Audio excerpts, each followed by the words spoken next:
वक्रतुंड महाकाय सूर्यकोटि समप्रभ निर्विघ्नं कुरु मे देव सर्वकार्येषु सर्वदा। सर्वप्रथम मेरा प्रणाम है आपके अंदर विराजमान इस दिव्य शक्ति को।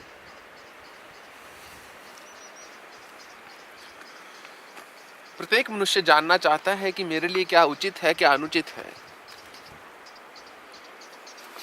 किस प्रकार का कर्म मुझे करना चाहिए, कर्म क्या है, अकर्म क्या है, कुकर्म क्या है, सत्कर्म क्या है। इस विषय पर आज मैं थोड़ा सा बोलूंगा। शब्द है, विषय है कर्म।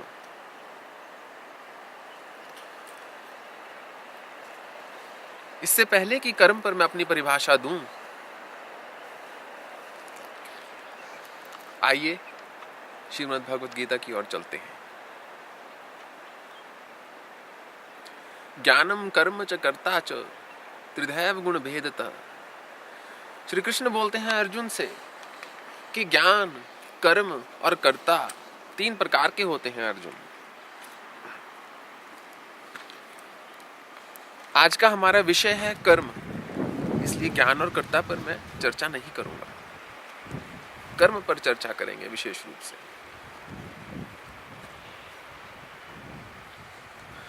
तो भगवान बोलते हैं कि कर्म तीन प्रकार का होता है, सात्विक, राजसी और तामसी। सात्विक कर्म मनुष्य को मुक्त करता है, ज्ञान देता है, आंतरिक सुख देता है।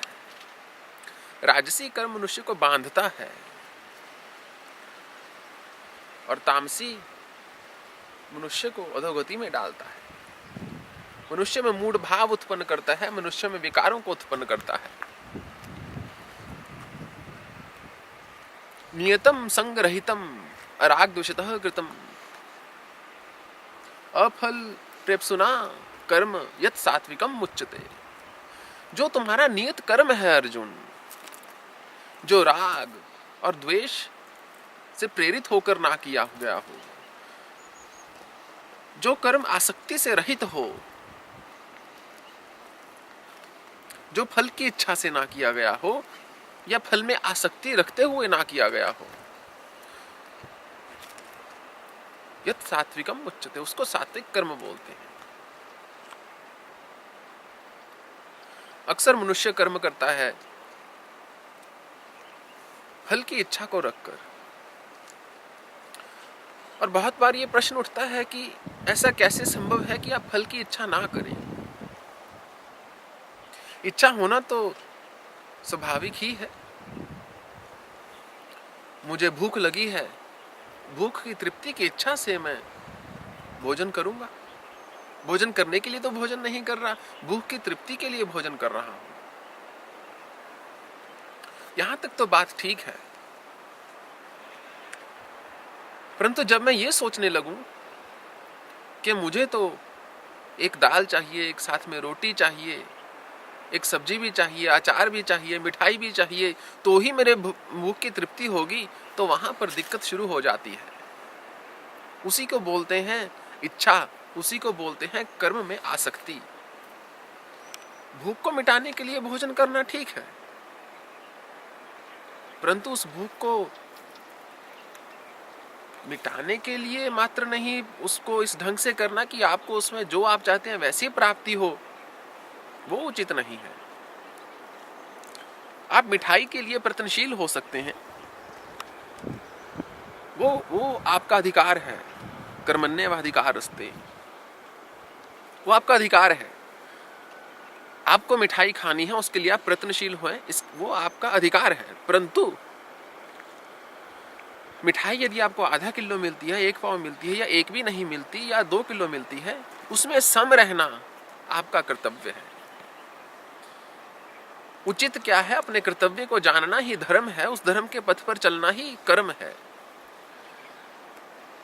जब ये आसक्ति नहीं होगी कि मुझे तो पेड़े ही चाहिए, मुझे तो बर्फी ही चाहिए, या मुझे तो हलवा ही चाहिए, तो कोई भी मिठाई आपको उतना ही सुख देगी जितना कि कोई दूसरी। ये गणित आपको समझना है, क्योंकि यही कर्म का आधार है, यही सात्विक कर्म का आधार है। सात्विक कर्म वही है जिसमें राग नहीं है, द्वेष नहीं है, जो जिसमें आसक्ति नहीं है।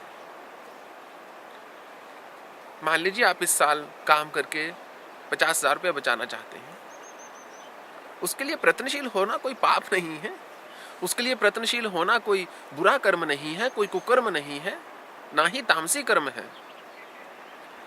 परंतु उसकी प्राप्ति ना होने पर यदि आप अपार कष्ट की अनुभूति करते हैं, या यदि आप में द्वेष आ जाता है कि फला फला व्यक्ति ने तो 1 लाख जमा कर लिया, मेरे पास तो 50,000 भी नहीं हो पाया, वहां से आपके कर्म का पतन शुरू हो जाता है। वहां से आपका सात्विक भाव जो है वो धीरे धीरे राजसी और तमोगुण में बदलता चला जाएगा। आपको वही प्राप्त होगा जो आपके भाग्य में है, जो यहां पर नहीं लिखा कोई नहीं दे सकता, ना ही कोई साधु दे सकता है, ना ही कोई ईश्वर दे सकता है। परंतु पात्र बनना आपके हाथ में है। जैसे जैसे आप सात्विक कर्म करते चले जाएंगे, आपकी पात्रता बढ़ती चली जाएगी। होता है ना, किसी कंपनी में कोई व्यक्ति काम कर रहा हो, जैसे जैसे उसका काम करने का ढंग बढ़िया होता चला जाता है, जैसे जैसे वो और शिक्षा प्राप्त करता चला जाता है, जैसे जैसे उसको और समय होता चला जाता है कंपनी में, तो उसकी प्रमोशन का चांस बढ़ जाता है, उसकी पात्रता बढ़ जाती है, पात्र होने पर स्वतः ही प्राप्ति हो जाती है। तो सात्विक कर्म की यही परिभाषा है, जो कर्म आपका स्वाभाविक नियत, एक ठाकुर जी ने शब्द इस्तेमाल किया नियतम, जो आपका नियत कर्म है। अब नियत कर्म क्या है, ये प्रश्न उठता है। वो कर्म जिसमें आप लगे हुए हैं, जिससे किसी दूसरे को कष्ट नहीं हो रहा, वही आपका नियत कर्म है। धर्म के पथ पर चलना ही आपका नियत कर्म है। कर्माणि प्रभुक्तानि स्वभाव प्रभुर्गुण है। मनुष्य के स्वभाव के अनुसार ही जो उस कर्म के, उसके जो कर्मों को विभक्त किया गया है, कर्मों के वर्णाश्रम बनाए गए हैं, वही आपका नियत कर्म है। यदि आप अपने नियत कर्म से भागते हैं, जैसे गृहस्थी का नियत कर्म है अपने गृहस्थ का पालन करना, एक कर्मचारी का नियत कर्म है काम करना, एक व्यापारी का नियत कर्म है व्यापार करना। यदि आप अपने नियत कर्म से भागते हैं तो आप शांति की अनुभूति नहीं कर सकते। कभी ना कभी वही कर्म आपको वापस खींच लेगा, क्योंकि वही आपका स्वभाव है। स्वभाव अपने आप में कोई लघु शब्द नहीं है, यह अत्यंत ही सूक्ष्म शब्द है, बहुत ही गहरा शब्द है, अत्यंत ही महत्वपूर्ण शब्द है।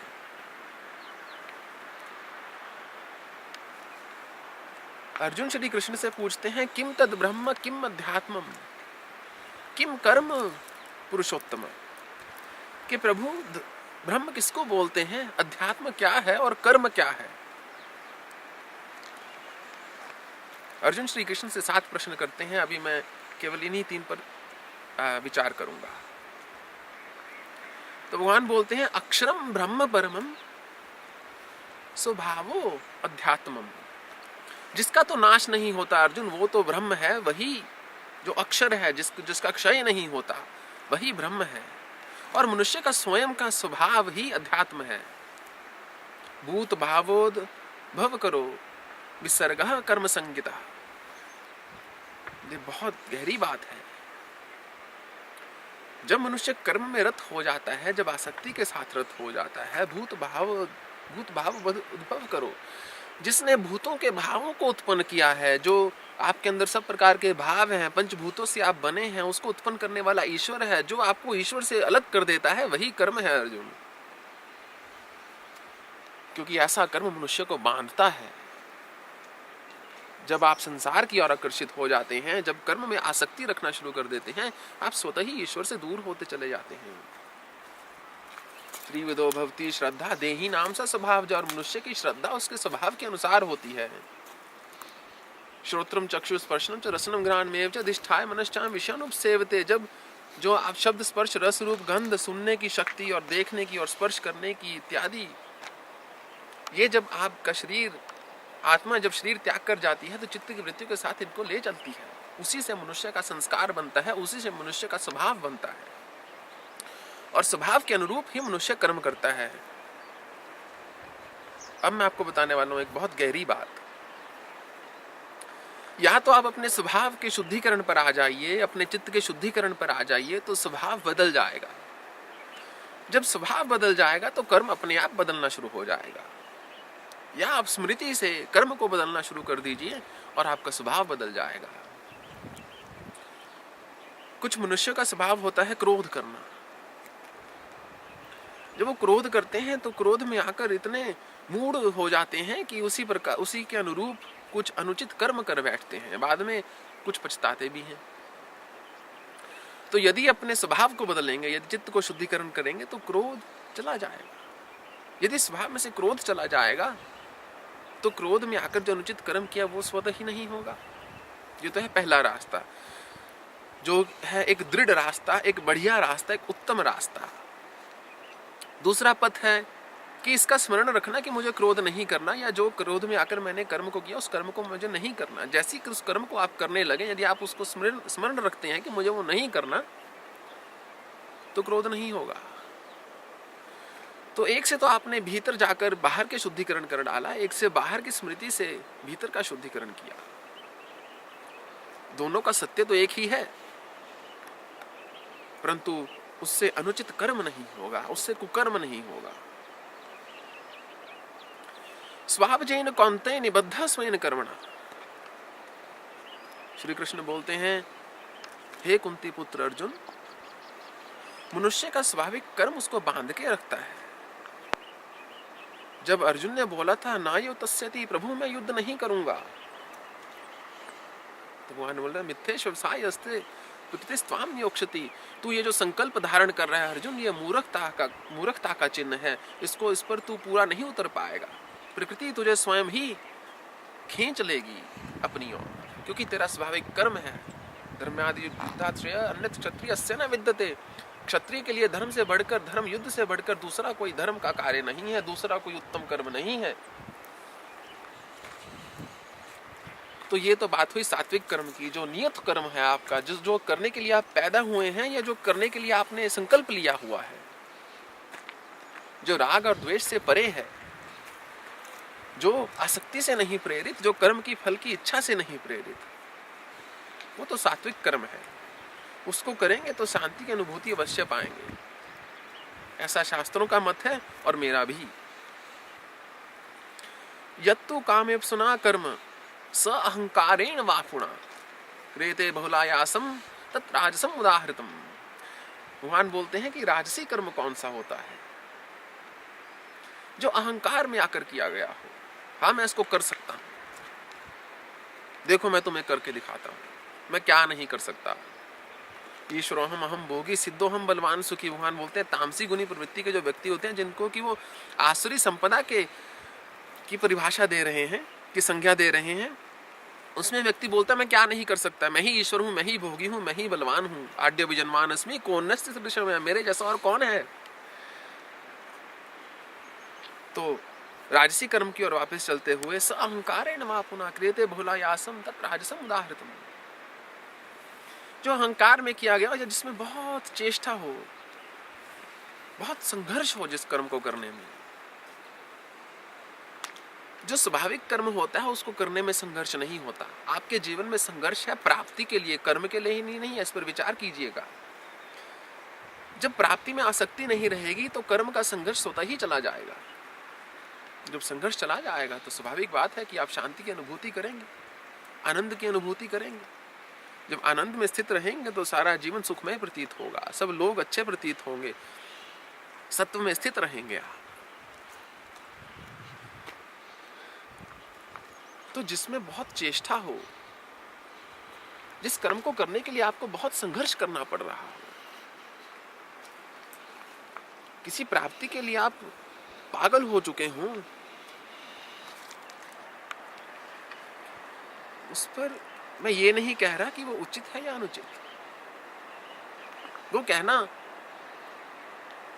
मेरी औकात नहीं है, वो तो आपका स्वयं का निर्णय है। मैं तो मात्र ये बता रहा हूं कि ऐसा कर्म आपको बांधेगा। यदि आप बंधने के लिए तैयार हैं तो ऐसे कर्म को करते रहिए। जो कर्म आप अहंकार में आकर करेंगे, या जो कर्म काम के फल की इच्छा से करेंगे, या जो कर्म आप राग में आकर करेंगे, द्वेष में आकर करेंगे, या जिसमें अत्यंत संघर्ष है, चेष्टा है, वो कर्म आपको बांधेगा। मैं इस बात को दोहराता हूं, मैं ये नहीं कह रहा कि ये उचित है या अनुचित, मैं मात्र इतना कह रहा हूं कि वो कर्म आपको बांधेगा। जो भी आपको बांधेगा उससे आप मुक्ति की अनुभूति नहीं कर पाएंगे। तो यदि शांति की अनुभूति करना चाहते हैं, यदि सुख की अनुभूति करना चाहते हैं, तो आपको अपना स्वाभाविक कर्म करना है। एक ऐसे भाव में आकर करना है कि फल तो ईश्वर ने ही देना है, जितना देना है उनके हाथ में, मेरे हाथ में तो मात्र कर्म करना है।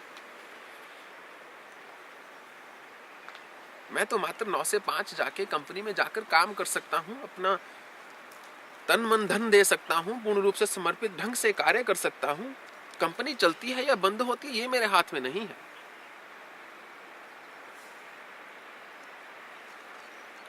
यदि देश की अर्थव्यवस्था बिगड़ रही है वो मेरे हाथ में नहीं है। हाँ, मुझे अपना कर्म व्यवस्थित ढंग से करना है। मुझे अपना कर्म देखना है, दूसरे अपना कर्म देखेंगे। मैं सबके कर्म नहीं देख सकता, ना ही मैं किसी को बदल सकता हूं। केवल एकमात्र मनुष्य जिसको कि मैं बदल सकता हूं वो हूं मैं स्वयं। तो मुझे स्वयं की ओर देखना है। जब कर्मों में शुद्धता आनी शुरू हो जाएगी, जब कर्म की संज्ञा जान जाएंगे, तो स्वभाव शुद्ध होना शुरू हो जाएगा स्वतः ही। बादल छट जाएंगे, आकाश नीला दिखने लग जाएगा। धुंध आंखों से मोह की, काम की, क्रोध की, लोभ की, अहंकार की धुंध वो दूर हो जाएगी। जिस प्रकार सूर्य के उदय होने पर स्वतः ही सहजे सहजे धुंध का अस्तित्व छिन्न भिन्न हो जाता है, ठीक उसी प्रकार ईश्वर चिंतन में लगे हुए या स्वयं के सत्य की खोज में लगे हुए व्यक्ति का, योगी का, कि उसके सब विकारों का नाश स्वतः ही हो जाता है। विकारों को नाश करने के लिए कोई प्रयत्न नहीं है, केवल सत्कर्म पर चलने का प्रयत्न है। और जब सत्कर्म पर चलने में आनंद आना शुरू हो जाएगा तो वह प्रयत्न भी खत्म हो जाएगा।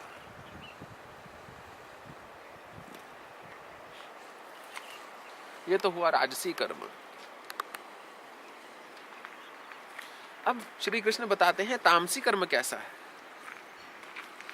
अनुबंधम क्षम हिंसाम न वेक्ष च पौरुषम मोहाद्रवते कर्म तत्तामसम उच्यते। जो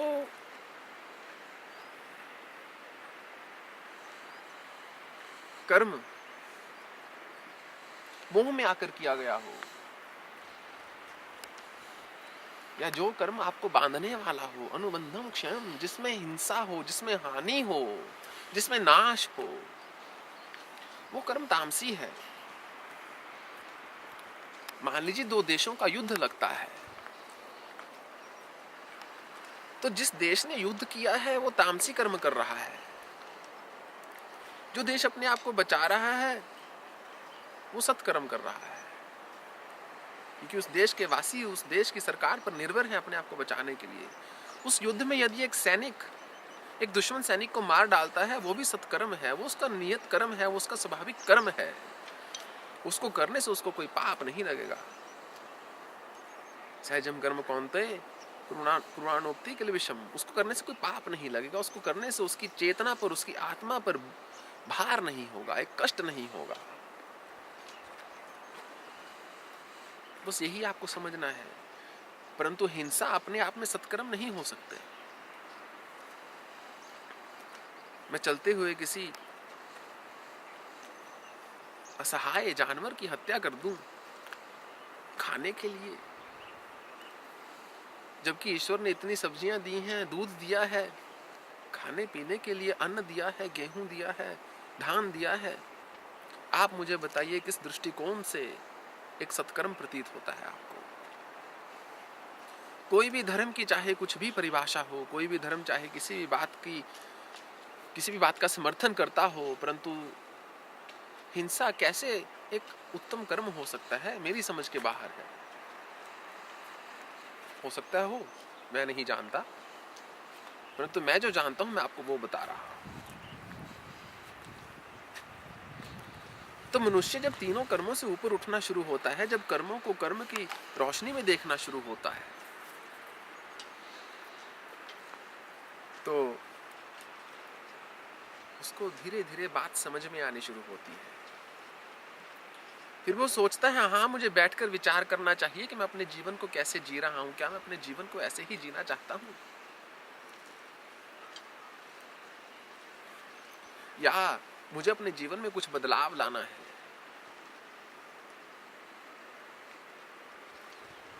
जब वो इस बात पर विचार शुरू करता है, तब उसको उत्तर मिलने शुरू होंगे और तभी वो उत्तम प्रश्न पूछ सकेगा, तभी वो सतमार्ग की ओर चलने में प्रेरित हो सकेगा। धावक होता है ना, जो दौड़ रहा है पथ पर, जिस समय वो दौड़ रहा है उस समय उसके पास समय नहीं है कि मैं इधर उधर देख सकूं एक क्षण के लिए भी। वो देखेगा तो पीछे रह जाएगा दौड़ में।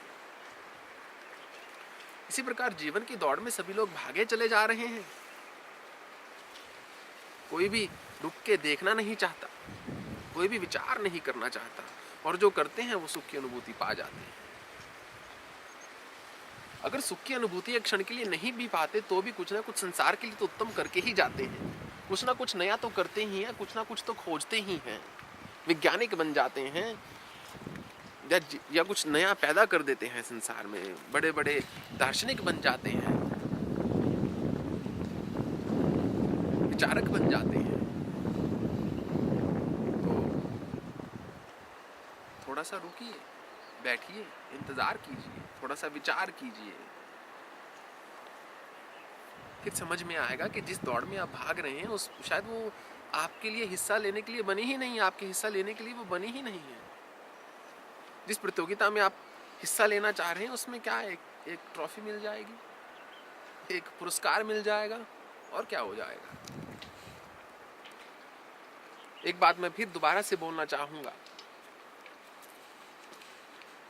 मैं ये नहीं कह रहा कि आप संसार का त्याग कर दो, वास्तव में वो तो आपके हाथ में है ही नहीं। वो तो पूर्व जन्म के संस्कारों के अधीन होकर मनुष्य उस मार्ग पर चलता है।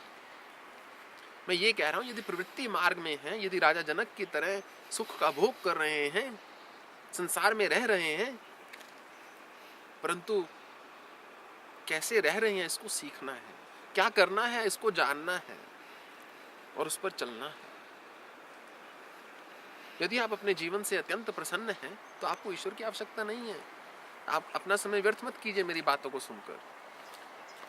यदि आपको लगता है आपको जीने का ढंग आता है और आपको जीवन में कुछ बदलाव नहीं करना, तो मत कीजिए।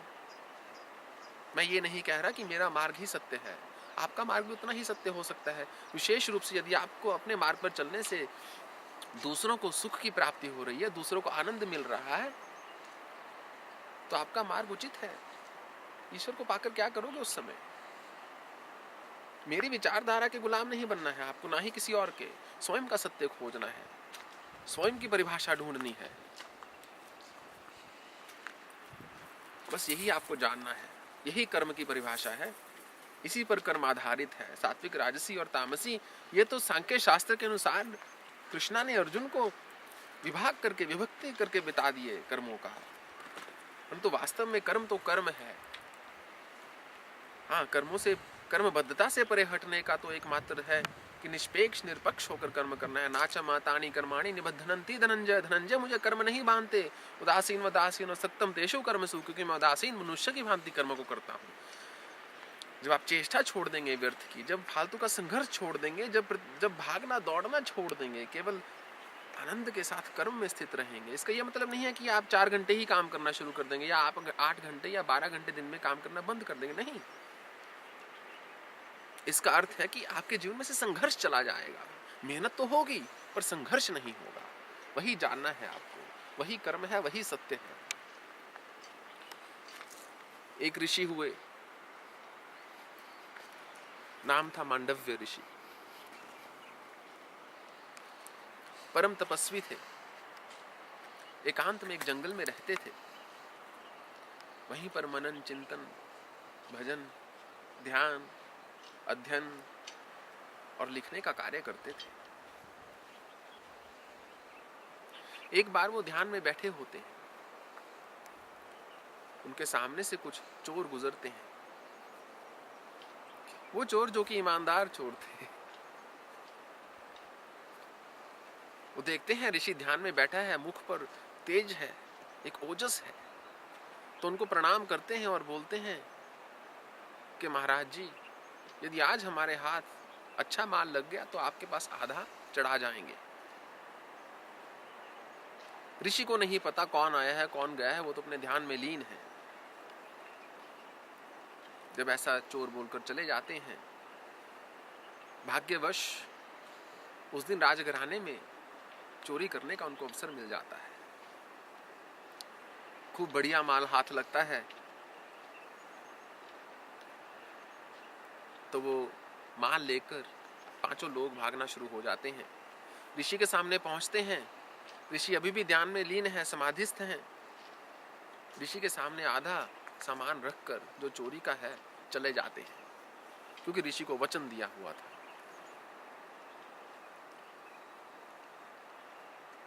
राज महल में पता चल जाता है कि चोरी हो गई है।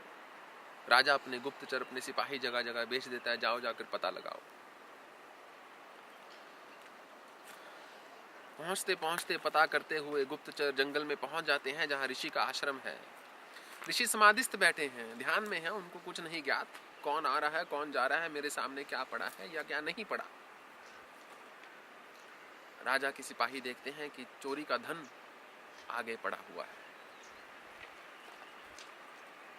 ऋषि के मुंह पर पानी फेंक देते हैं, उसको जबरदस्ती हट से उठाकर राजमहल ले जाते हैं। राजमहल ले जाते हैं, बोलते हैं महाराज, ये साधु था, इसके सामने आधा धन तो हमको मिल गया है, बाकी आधे का हमको पता नहीं इसने कहां छुपा दिया है। राजा उस ऋषि से पूछता है कि तुम साधु लगते हो, साधु का तुम्हारा स्वरूप है, तुमने ऐसा घृणित कर्म क्यों किया? तो ऋषि बोलते हैं, राजन, मैं सत्यव्रती हूं, मैं असत्य वचन को मुख से नहीं निकालता, इसलिए तुम्हें एक ही बार बोलूंगा, मैंने ये चोरी नहीं की, मुझे नहीं पता मेरे सामने ये धन किसने लाकर रख दिया, ये कहां से आया।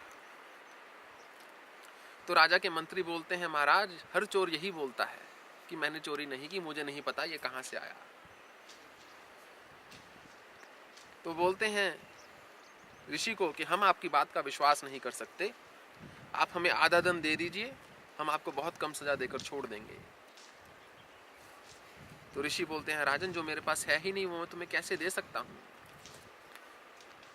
हाँ, मैं अपनी योगिक शक्ति से अभी तुम्हें धन उत्पन्न करके दे सकता हूं, परंतु उसका अर्थ यह हो जाएगा कि मैं स्वीकार करता हूं मैंने चोरी की है, मैंने चोरी की ही नहीं।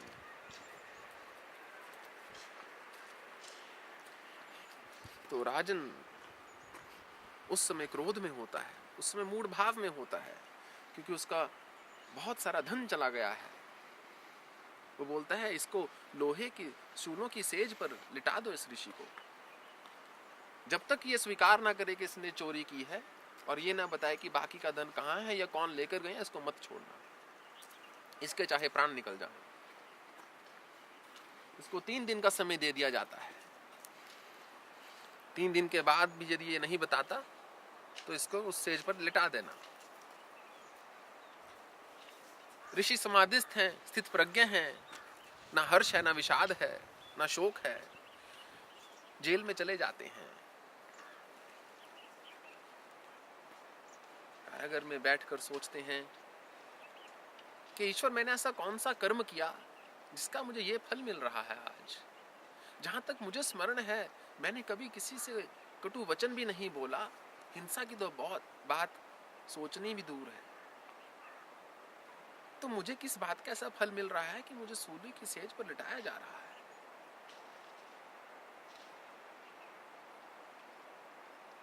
ध्यान में बैठ जाते हैं, सोचते हैं शायद इस जन्म में नहीं, मैंने पूर्व जन्म में कुछ किया, तो योग की शक्ति से पूर्व जन्म में जाते हैं। 1 2 3 4 5 6 7 8 9 10 धीरे धीरे धीरे धीरे धीरे धीरे करके 100 जन्म तक पूर्व जन्म के देख लेते हैं। परंतु कोई भी कुकर्म नहीं दिखता।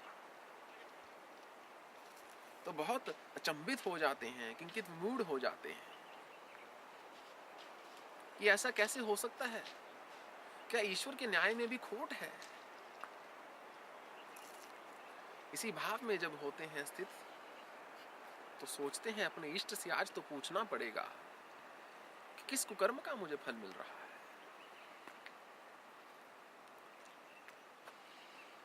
अपने इष्ट का स्मरण करते हैं और जप में लीन हो जाते हैं। उनके इष्ट उनके सामने प्रकट हो जाते हैं।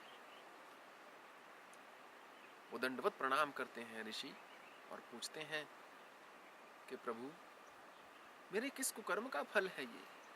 मैंने पूर्व के 100 जन्मों तक देख लिया, मुझे कोई भी ऐसा कर्म नहीं दिखा जिससे कि मुझे इतने अपार कष्ट की सजा हो और जिससे कि मेरी मृत्यु इस ढंग से हो।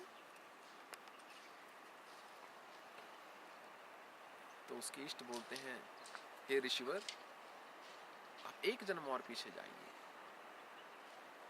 जो 100 जन्म तक नहीं दिखा वो शायद एक जन्म और पीछे जाएंगे, 101वें जन्म में आपको दिख जाएगा। तो ऋषि एक जन्म और पीछे जाते हैं। पीछे जाते हैं तो क्या देखते हैं कि जब वो 5 वर्ष के बालक थे, एक कीड़े को पकड़कर, एक पतंगा, एक कीट, उसको पकड़कर उसमें से एक शूल को पिरो रहे हैं, जिससे कि वो बहुत तेजी से फड़फड़ा रहा है। वो दर्द के मारे कर्रा रहा है और अपने प्राण त्यागने के लिए तैयार है। परंतु ये बालक थे, उसको इतनी तेजी से फड़फड़ाता देखते हुए हंस रहे हैं, प्रसन्न हो रहे हैं और जैसे उसका प्राण त्यागता है उसको ऐसे फेंक देते हैं। वो कर्म जो उन्होंने आज इस दिन से 101 जन्म पहले किया था, उसका फल उनको आज देना पड़ रहा है। ये एक पौराणिक कथा है। यदि आपको भाती है तो आप इसको स्वीकार कर सकते हैं, परंतु इसमें एक संदेश है बहुत सुंदर। कोई भी कर्म उसका नाश नहीं होता। आप जिस भी कर्म का बीज डाल देते हैं, उसकी कभी ना कभी, कहीं ना कहीं तो जाकर उसका फल सामने आएगा ही आएगा। आप उसको माने या ना माने, वो आपकी इच्छा है, आपका जीवन है, आपका निर्णय है, आपका चुनाव है। परंतु